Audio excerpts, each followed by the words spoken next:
my 5-year-old self knew innately what to do without being told.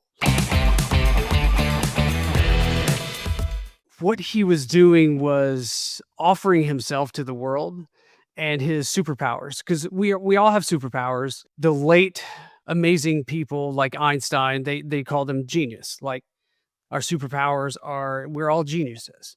And my 5-year-old self had an innate ability to bring his genius with him everywhere.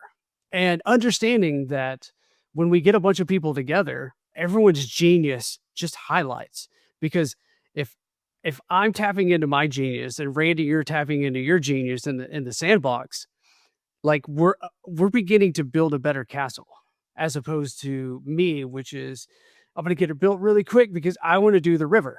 Like, I want to get to the river, and that's the last part. So my attention to detail was not my superpower.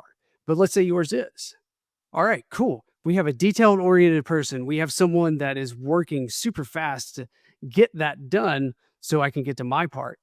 And as we gain more people into the sandbox, everyone does the job that they're amazing at. And they all feel like they're giving to the team. And no one feels left out. No one feels that they're not good enough because we're all there for the same objective. But we've assigned our own roles to ourselves because we already have an understanding of we know what we're doing and this is our specialty and we're going to stick to it. And so that was kind of the beginning of it. And it all begins with that curiosity. Like, my 5-year-old self, for example, had boundaries, needed boundaries. But more importantly, I would skate those boundaries. How far can I stretch these boundaries? That was my innate thing. So interesting, earlier on, you gave the metaphor of me hitting a ceiling. Yes, that was me saying, I don't feel that I can stretch my boundaries anymore. So what do I do now? And that's what my 5-year-old was good at, because would take a boundary as far as it could go, and then what's the next boundary? And let's keep stretching the boundaries a little bit farther, a little bit farther. And what that does is it gives more room for others to come in and play. And I had no idea until within the past 6 months or so that that was something I did, and that's something I do.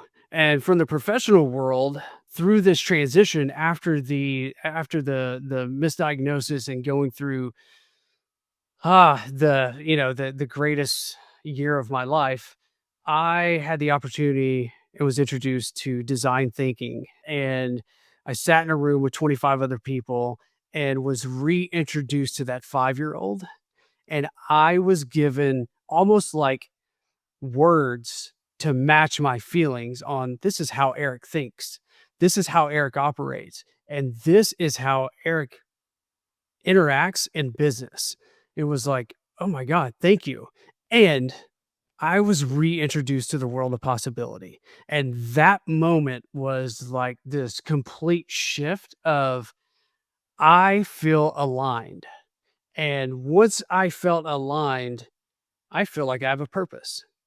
And the analogy of all 5-year-olds in a sandbox, they're in there because they all have a purpose and they're having fun going towards that purpose.